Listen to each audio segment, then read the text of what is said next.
বন্ধুরা, তোমরা সবাই কেমন আছো? আশা করি ভালো আছো। তোমাদের ভালোবাসা আমিও ভালো আছি। কড়াইতে তেল দিয়েছি, তেল গরম হয়ে গেছে। দিয়ে দেবো দুটো শুকনো লঙ্কা আর দুটো এলাচ, দুটো লবঙ্গ। এবার দিয়ে দেবো পেঁয়াজ কুচি।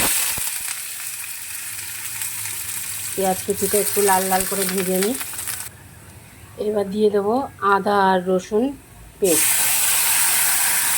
আর তার সঙ্গে দিয়ে দেবো টমেটোটাও দিয়ে দেবো তার সঙ্গে। দিয়ে আবার একটু মশলাটা। এবার দিয়ে দেবো লঙ্কার গুঁড়ো, এটা ঝাল লঙ্কার গুঁড়ো।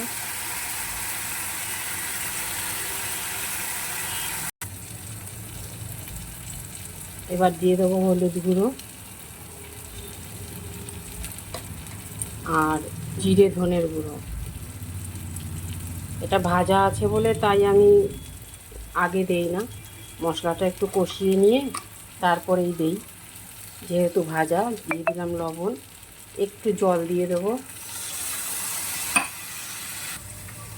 এইবার দিয়ে দেবো এই কেটে রাখা আলুটা কেটে ধুয়ে রেখেছিলাম, দিয়ে দিলাম। দিয়ে মশলাটার সাথে একটু কষিয়ে নিই। দেখো বন্ধুরা, ঝোলটা ফুটে উঠেছে। এবার আমি আজকে ডিমগুলো এইভাবে কেটে ভেজে রেখেছি অর্ধেক করে। এবার ডিমগুলো দিয়ে দেবো।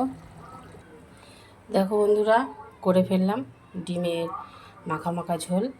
আলুটা ঝিরিঝিরি করে কেটে নিয়েছি। তোমরা এইভাবে করে খেয়ে দেখো, খুব দারুণ লাগে। ডিম তো গোটা খাওয়া হয়, অমলেট করে ঝোল করা হয়। এইভাবে করে খেয়ে দেখো, দারুণ লাগে। তাহলে আজকের মতন রাখছি, পরে আবার কোনো একটা ভিডিও নিয়ে চলে আসবো।